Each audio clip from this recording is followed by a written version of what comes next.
درود بی‌پایان به ایران، درود بی‌پایان به تو. افشین هستم با 388مین اپوزیت. این برنامه با هدف اطلاع رسانی و ثبت تاریخ ساخته می شود. خیانت انگیزه های گوناگونی داره، اما شایع ترین انگیزه خیانت ترکیبی از خودبرتربینی و حرص. نقطه مقابل خیانت وفاداری است و وفاداری آمیخته است با عشق. زندگی بدون عشق تکراری و خسته کننده است و هرچه با خیانت به دست بیاید ارزش از دست دادن عشق را ندارد. در برنامه این هفته سخنان رهبر فرسودگان برای دانشجویان را تبیین کرده و در همین راستا اثر سخنان دانشجویان بر رهبری را سنجیده و در این بین دیگر اخبار کشور در هفته گذشته را از پیش روی می‌گذرانیم. روز سه‌شنبه 6 اردیبهشت ماه رهبر مسئولان بیسواد نظام مقدس برای جمعی از دانشجویان سخنرانی کرد. همونطور که میدونید هر جمعی رو به بیت یا همون حسینیه پشت خونه رهبری نمیارن و این به اصطلاح دانشجویان دستچین شده و از فیلتر گذشتن. از نکات قابل توجه چند سخنرانی اخیر رهبر مجلسگویان اینه که دیگه حضار رو روی زمین چهارچنگولی نمیشونن، بلکه براشون یکم ارزش قائل میشن و هر کدوم رو روی صندلی میشونن که این هم این نکته جدیده. نمیدونم این مهم در اثر انتقادات اپوزیت حاصل شده یا اینکه صرفاً پروتکل بهداشتیه. از دیگر نکات اینه که رهبر فرسودگان زور زیادی میزنه که خودش رو این روزها سر حال و با انرژی نشون بده و احتمالاً با همین نیت سخنرانی‌های کشدار برگزار میکنه اخیراً.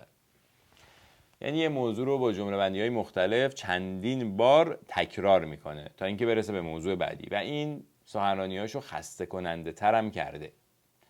در جریان مراسم سخنرانی روز سه‌شنبه برای دانشجویان ابتدا دانشجویان سخنرانی بیان کردند، موضوعاتی رو در برابر رهبری طرح کردند و به همین جهت برخلاف روال مرسوم همیشگی رهبری سخنانش رو این دفعه در واکنش به سخنان همون دانشجویان آغاز کرد. خیلی از این سوالات پاسخهای قانع کننده داره، خیلی از این انتقادها پاسخهای حل کننده مشکل داره. یعنی خیلی از این سوالات یا برخی از این سوالات هم پاسخهای قانع کننده نداره. اینجور نیستش که واقعا این اشکالی که شما به ذهنتون رسیده یا خودتون یا مجموعتون اینجا بیان کردید این واقعا یه بن‌بست باشه. نه، معلومه که انتقادات تند و تیزی مطرح شده در اون سخنان.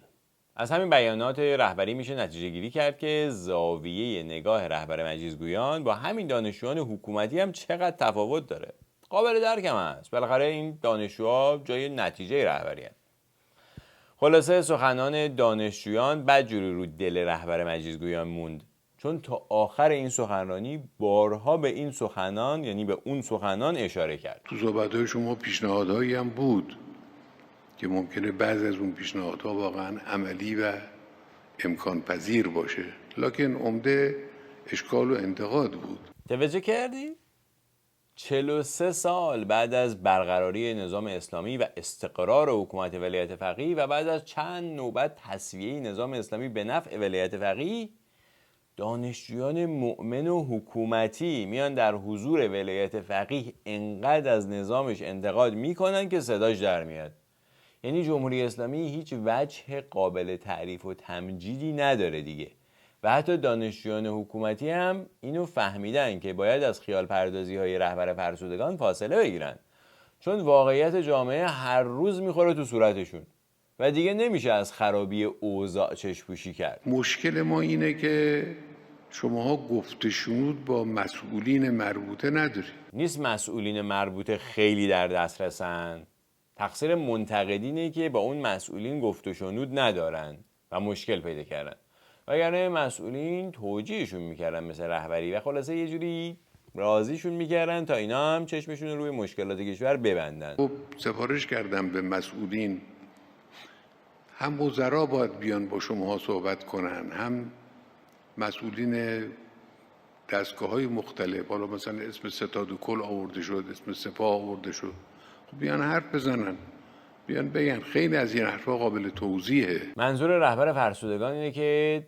مسئولان نظام مقدس با 10 سال تجربه کاری به توصیه دانشجویان نیاز دارن، یا اینکه دانشجویان خودشون همینجوری نمیفهمن، بعد مسئولین بیان بهشون توضیح بدن تا بفهمن که این مشکلاتی که نام بردن مشکل نیستن. ضمناً حالا صحبت مجلس شد و اعتراض به مجلس و درخواست از من که عنوان انقلابیگری رو پس بگیرم از این مجلس. اوه مثل اینکه این انتقادات جای سالمی برای نظام اسلامی باقی نذاشته. مجلس هم بده؟ همه چی نظام که خراب شد. کموده بگن خود ولایت فقیه همه چی نمیفهمه. چرا انقدر دانشجوها رو آزاد گذاشتن از همه چی این جمهوری اسلامی انتقاد کنه؟ یه ذره غیر معموله، اونم جلوی رئیس کل جمهوری اسلامی. عجیبه.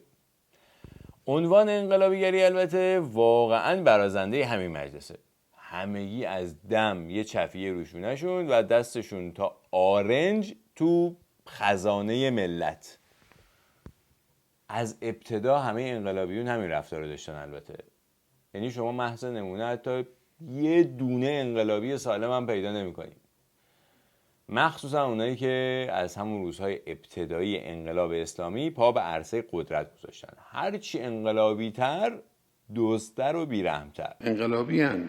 اینجور نیست که انقلابی نباشن. من البته یک و یک که نمیشناسم، مجموعه رو مجموعه قضاوت میکنم. مجموعه بد نیست، خوبه، هم در دولت هم در مجلس. بله، این بهترین جمهوری اسلامی در حال حاضر. از این بهتر تو جمهوری اسلامی پیدا نمیشه. فقط جالبه که دانشجویان بسیجی هنوز معنی انقلابیگری رو نفهمیدن. بدون شک مسئله فلسطین مسئله اول اسلام بود. توجه کردی؟ همین کافیه برای انقلابیگری بودن. دیگه حالا برو هر چی دلت میخواد بخور. برو اموال شهرداری رو حیف و میل کن بین رفیقات.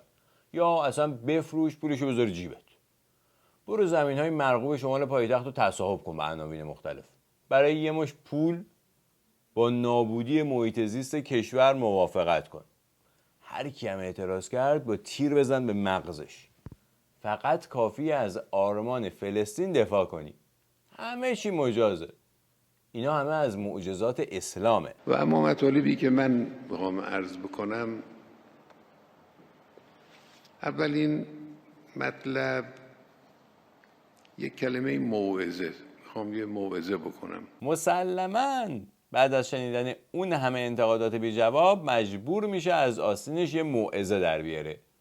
تحصیلات رهبر فرسودگان برای تبحر پیدا کردن در همین امور بوده. طبق معمول به کمک اسلام و دعوت به ایمان از پاسخگویی فرار میکنه. انسان در قیامت گاهی میبینه که میشد با یک کار کوچک یه پاداش بزرگ رو انسان اینجا به دست بیاره. عرض نکردم از اسلام کمک میگیره. بازم قیامت. اینجا یه سرویسی از شما میگیرن، اجرتش رو حواله میدن به قیامت، یعنی بعد از مرگ. یه جوری هم راجع به قیامت حرف میزنن انگار هر روز به قیامت رفت و آمد دارن. در این سنی که شما هستید در مقابلتون ممکنه 60 سال 70 سال عمر باشه. قدر بدونید. موعظه‌اش این بود. اگه ولایت فقیه اجازه میداد جوونا میتونستن به این موعظه‌اش عمل بکنن، یعنی قدر زمانی که در اختیارشون هست رو بدونن. اگه به زور کشورشون رو وارد برنامه هسته‌ای نمی‌کرد و تحریم‌های فلج کننده اقتصادی به مردم تحمیل نمی‌کرد، آتش پراکنی و دشمن تراشی برای ایران نمی‌کرد و به جای مدیران فاسد مجیزگو از افراد کاردان و سالم استفاده می‌کرد، جوانان میتونستن قدر بدونن. از اول انقلاب مسئله دانشگاه به عنوان یک مسئله اساسی مطرح شد. از وضع فعلی دانشگاه کشور میشه حد زد که وقتی یه چیزی مسئله اساسی انقلاب بشه چه بلایی سرش میاد. یعنی انقلاب وقتی تشکیل شد خب یه هدفهایی داشت، هدفهای بزرگی داشت. تبدیل حکمرانی فردی و استبدادی به حکمرانی مردمی، تبدیل تبعیت در سیاست‌های کشور و خارج از کشور به استقلال و یه دوجین وعده دیگه که هیچ وقت عملی نشد مثل همینا. تو قانون اساسیشون به یک شخص اجازه دخالت و امر و نهی کردن در هر سه قوه کشور داده شده. رأس همه تصمیم گیری های کلان کشور همون شخصه. صاحب و شریک همه مراکز تولید ثروت کشور همون شخصه. نظارت کامل بر تمام رسانه های کشور با همون شخصه. اینا مشخصات یک حکومت استبدادی و خودکامه و دیکتاتوریه. در زمینه استقلال هم که قرارداد 25 ساله با چین و 20 ساله با روسیه نمونه از نوع استقلال ایناست. میشه یه جورایی گفت هیچ کدوم از اهداف انقلابشون عملی نشده بعد از 43 سال. علاوه بر این هدفها چند تا برنامه عملیاتی فوری و پیش رو داشت. مسئله دانشگاه یکی از این برنامه ها بود. دقیقاً. امام 3 سال دانشگاه رو تعطیل کرد تا مردم بفهمن برنامه داشتن در جمهوری اسلامی به چه معنیه. بعد از اون در یک محیط امنیتی دانشگاه ها باز شد و همینطور زیر فشار حراست و جمعیت های دانشجویی حکومتی دانشجویان کنترل شدند تا رسید به سال 78 که رسما به دانشگاه حمله نظامی کردند. بعد از اونم هرچی دانشجوی نخبه و المپیادی بود کیش دادن سمت استکبار و محیط دانشگاهی رو پر کردن با دانشجویان سهمیه‌ای و نورچشمی‌ها و ژنخوبای مسئولین که نمیتونستن کنکور قبول شن و بدین ترتیب پایان نامه فروشی و سوال فروشی رو هم به دانشگاه وارد کردن تا ثابت کنن نظام فاسد میتونه حتی بخش آموزش عالی کشور رو هم به گند بکشونه. وضع امکانات و ساختمان‌های دانشگاه هم شاهده که دانشگاه چه اندازه اهمیت داره برای نظام اسلامی. و از طرفی دستور به دفن مردگان و برگزاری مراسم تشییع جنازه در دانشگاه هم نشان دهنده دیدگاه ولایت فقیه در استفاده از دانشگاه است. لذا شما می‌بینید امام در همون اوایل کار ستاد انقلاب فرهنگی را تشکیل میدن. با همین ستاد 3 سال دانشگاه رو کلاً تعطیل کرد امام و دانشجوها رو هم فرستادن خونه. بعد از اینکه امام به کمک همین ستاد یه تعدادی از دانشجوها رو گرفت کشت و یه تعداد دیگه‌شون انداخت زندان و یه تعداد دیگه‌شون فراری داد از ایران، دوباره دانشگاه رو باز کرد. ولی برای امنیتی کردن و ایجاد محدودیت‌های عقیدتی در دانشگاه ستاد انقلاب فرهنگی رو بالا سر دانشگاه نگه داشتن. اصلا برای اینکه از اندیشه های امام در خصوص دانشگاه سر در بیاریم بهترین کار اینه که از زبان خود امام بشنویم نظرشو. خطر دانشگاه از خطر بام خوشه‌ای بالاتر است. هر چه فساد تو این مملکت پیدا شد از این اشخاصی بود که در دانشگاه تحصیل کرده بودن، تخصص هم شاید داشتن. هر چه متخصص‌تر بدتر. ما را خواهی نخواهی دانشگاه میکشد به دامن آمریکا یا شوروی. دانشگاه بدترین مرکزی است برای اینکه ما را به تباهی بکشد. خوشبختانه این سخنان امام موجوده و دروغ‌های آخونده‌ها دیگه در مورد این امام دوام چندانی پیدا نمی‌کنه. انقلاب دانشگاه رو یک جایگاهی برای نخبه پروری میدانست، برای پیشرفت کشور و حل مسائل کشور. نظر انقلاب به دانشگاه اینه. البته قبل از انقلاب یه نظر دیگه ای داشتن انقلابیون و به هر وسیله‌ای بود همه شرارت‌ها و اعتراضات رو میکشوندن به دانشگاه و دانشگاه رو یکی از پایگاه‌های انقلاب میدونستن. برای همین بعد از انقلاب یه راست رفتن سراغ دانشگاه و اول اونجا رو 3 سال تعطیل کردن. بعدم گفتن دانشگاه نباید در مسائل سیاسی داخل بشه که خب هیچ همخوانی با آرمان‌ها و گفته‌های قبلیشون نداشت.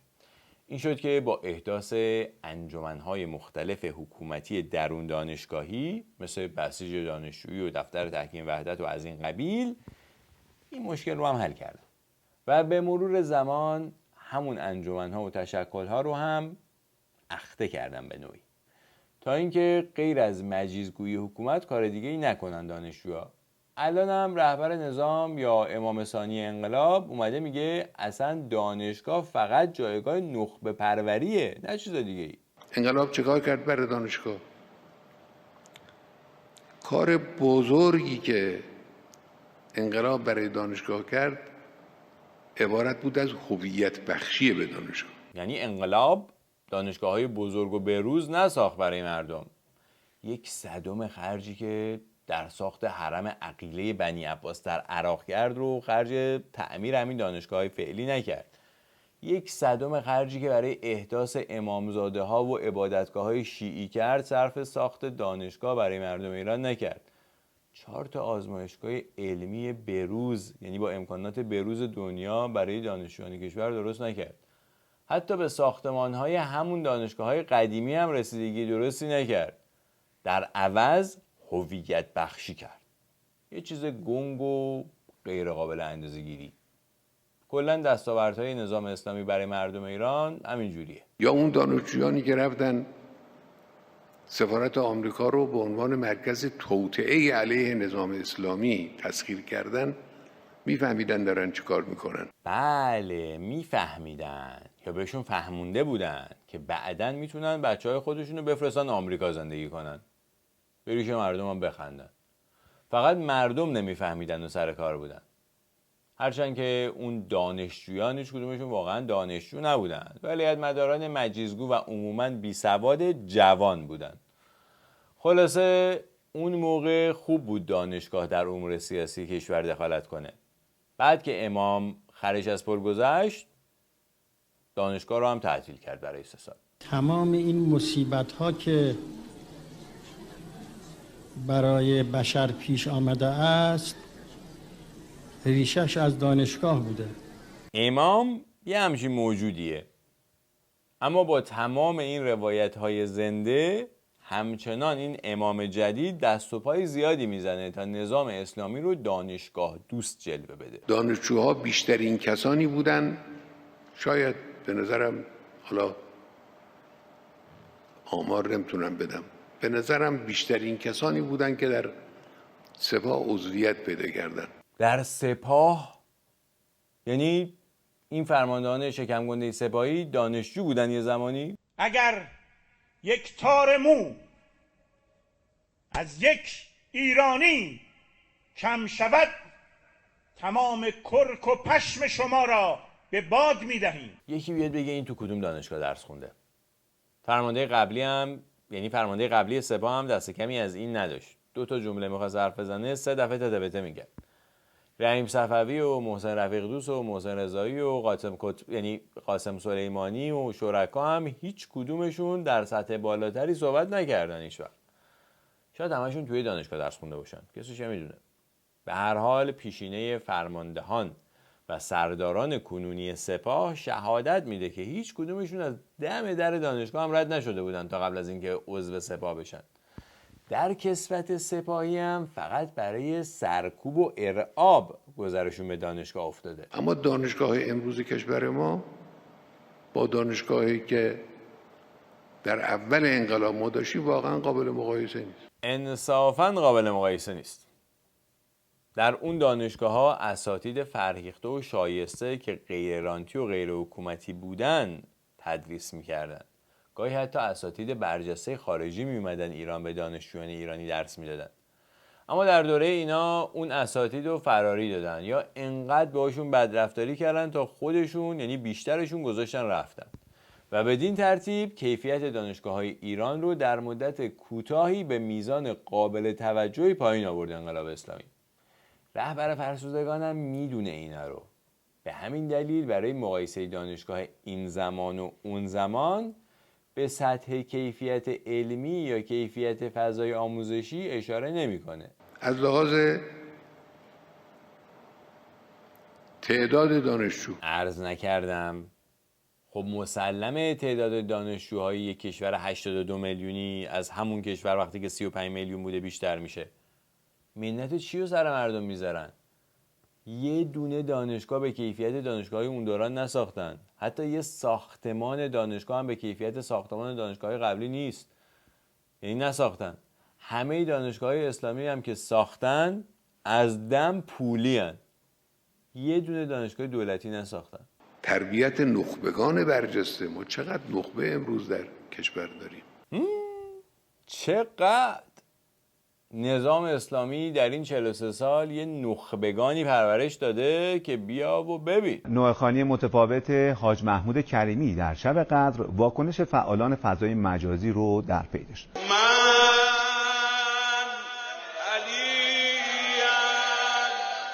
تصویرها برایمان تازگی داشت. این نخبگان فقط در نظام اسلامی پرورش می‌یابند. برای ناشنواها مداحی میکنن. اینا ارزش‌های نظام اسلامی است. دستک و دنبک و فیلمبردار و تهیه کننده و گزارش نویس و خبرنگار هم میبرن اونجا تا این مسخره بازی رو بکنن تو شش مردم بزور. همین ناشنواها از هیچ امکانات یا توجه ویژه‌ای برای اداره زندگیشون برخوردار نمیشن. ولی از کیسه مردم یه دستمزد چرب و چیل به حاج محمود کریمی که نوحه‌خوان حکومتی میدن بره برای ناشنواها نوحه بخونه. حالا یه عده‌ای از کشور میرن، یه عده هم عزاد میگیرن که از کشور رفتن. خب بله اون عده باید میرفتن تا جا برای این عده باز شه. مثلا مریم میرزاخانی رفت، به جاش محمود کریمی موند. شما برین عزا بگیرین چرا اون مغزها رفتن و این احمقها، یعنی بخشید این نخبه ها موندن. حضور دانش آموختگان دانشگاه ها در مدیریت های دولتی این خیلی مهمه. بله این خیلی مهمه. تأثیر حضور این دانش آموختگان در مدیریت های دولتی رو این روزها میشه راحت در اخبار و رخدادهای کشور پیدا کرد. این 8 هکتاری که از دل جنگل‌های هیرکانی توسط کوه 100 متری زباله پوشیده شده 40 سال پیش فقط 2 هکتار بود و قرار بود موقت باشد. مردم روستاهای اطراف سراوان که از انواع بیماری‌ها به سطوح آمده و برای چندمین بار با تجمع اعتراضی خود مانع ورود ماشین‌های حمل زباله شدند، این بار پرونده این ماجرا را به میز وزارت کشور رساندند. این دیگه از 40 سال پیش شروع شده ها. اینو دیگه نمیشه ربطش داد به دوران پهلوی. نخبگان و دانش آموختگان نظام اسلامی همچین تصمیماتی گرفتن و میگیرن. وقتی هم که اعتراضات مردم به این تصمیمات بالا بگیره، طبق معمول نظام اسلامی همون رفتاری رو از خودش نشون میده که چند ماه قبل با کشاورزان اصفهانی داشت.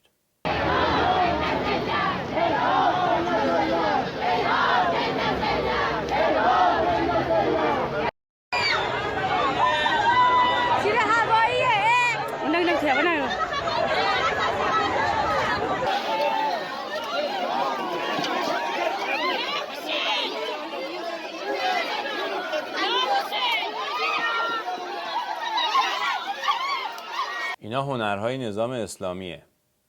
اعتراض به دفن زباله در جنگل رو با لشکرکشی نیروهای نظامی جواب میدن. پلیس زن هم آوردن تا زنان معترض رو هم دستگیر کنن. آورین واقعا. مردم مریض و بیمار بشن، محیط زیستشون نابود بشه، جنگل هایی که هزاران سال پیش اونجا رشد کردن از بین بره، ولی نظام اسلامی جواب پس نده. بنابراین امروز جمهوری اسلامی میتوانه حقاً به دانشگاهش افتخار کنه. حقاً. اما چرا فقط به دانشگاهش؟ به همه چیش میتونه افتخار کنه جمهوری اسلامی. همه چیش به همه چیش میاد. چرا باید دغدغه دانشگاه رو داشت؟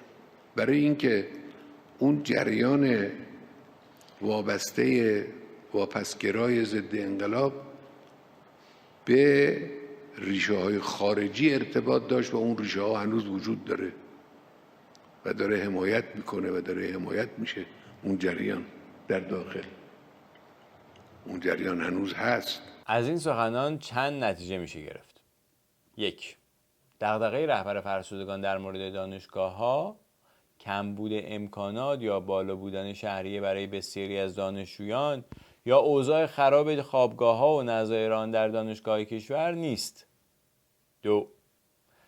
دغدغه بروز یک جریان سیاسی در دانشگاه‌های کشور هست.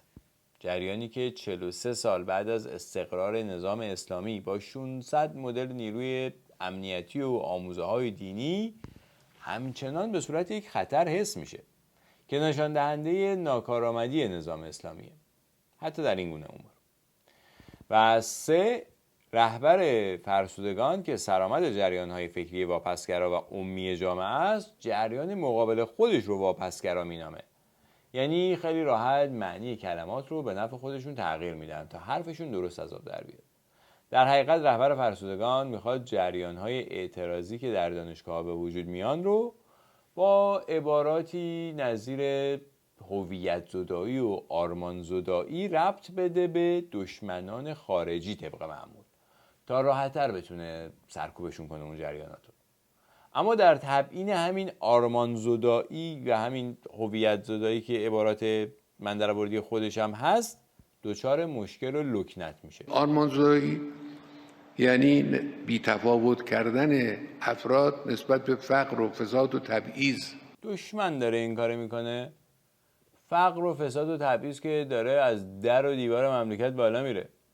اگه دستگاه تبلیغاتی نظام اسلامی از داخل و خارج نبود و اگر فشار و زور و تهدید و ارعاب نظام اسلامی نبود، مردم تا حالا 100 باره بساط ظلم و فساد و تبعیض جمهوری اسلامی رو جمع کرده بودن. هیچ نظامی در تاریخ ایران به اندازه نظام اسلامی فساد و تبعیض نکرده. اما سیستان و بلوچستان، سرزمین کلنگزنی های بی‌فرجام، پروژه های نیمه تمام فراموش شده، کمترین سرانه فضای آموزشی، بهداشتی، ورزشی، صفهای طولانی بنزین، کپسول گاز و اخیراً روغن. و اما قصه پرغصه مردمان استان گیلان که بیش از 36 سال است ناله می‌زنند، شکایت می‌کنند. آیا مشاهده فرمودید که زباله سرابان از مرز ارتفاع 110 متر گذشته است؟ جناب آقای رئیس جمهور محترم، تورم 50% اقشار متوسط را فقیر و فقیر را فقیرتر کرده است. وضعیت معیشت مردم، تبعیض، فساد و عدم اطمینان مردم به مسئولان، در جا زدن تولید ناخالص داخلی کشور بخشی از مشکلات اقتصادی کشور است. اینم از فقر و فساد و تبعیض. اینا رو دیگه ما نگفتیم ها. رسانه‌های معاند و حقوق بگیران موساد هم نگفتن. نماینده‌های از شورای نگهبان گذشته مجلس شورای اسلامی بیان کردند. این سخنان 5-6 روز قبل از همین سخنرانی رهبر فرسودگان بیان شده بود. لکن امروز به هر حال دنیا در آستانه یک نظم جدیده. این جنگ اوکراین رو به نظر من باید مقداری دید عمیق‌تری نگاه کرد. خب جالب شد. رهبر نظام اسلامی هم حرفای رئیس جمهوران و سرمایه‌داران غربی رو تکرار میکنه.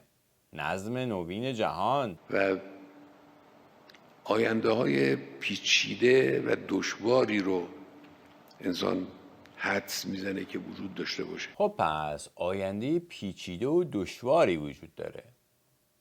برای همین کشور رو محتاج واردات مواد خوراکی مثل گندم و گوشت و مرغ و تخم مرغ کردن. سر کار ماندن جمهوری اسلامی یک خطر بزرگ برای آینده همه ایرانیانه.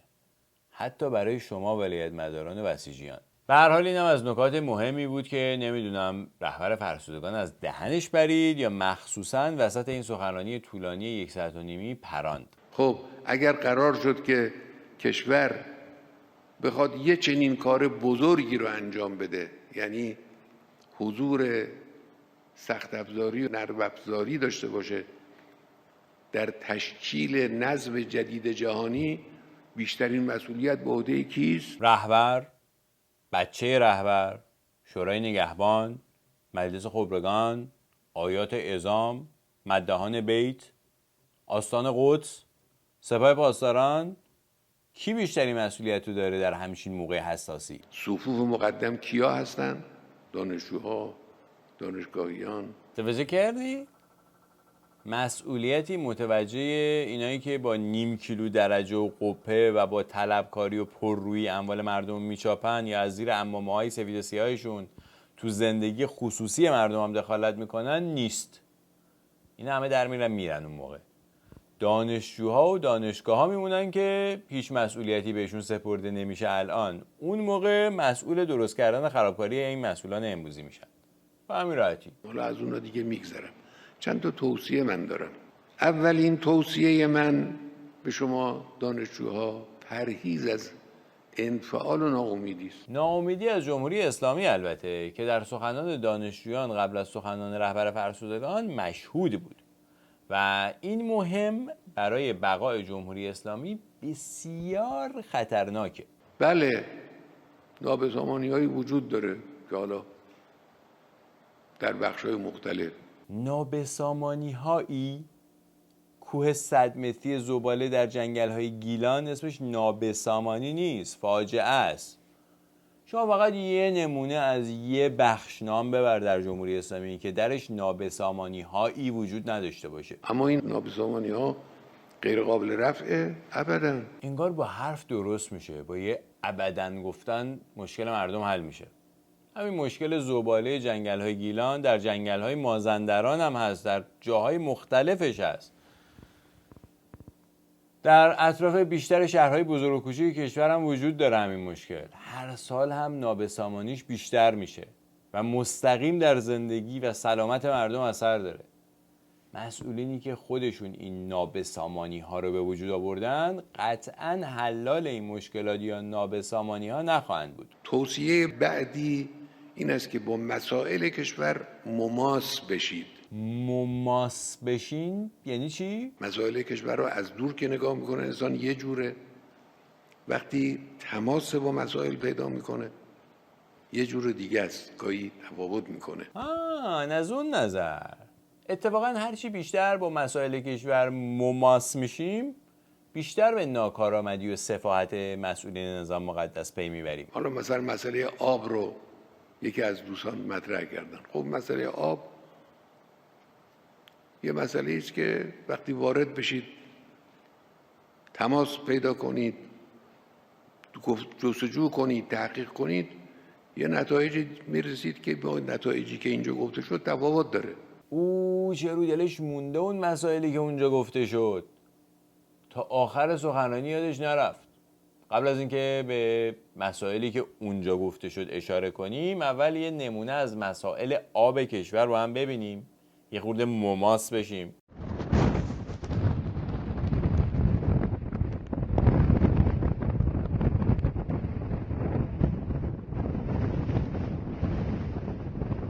این تصاویر مربوط میشه به دریاچه یا جای دریاچه پشت سدی که در سقز خشک شده.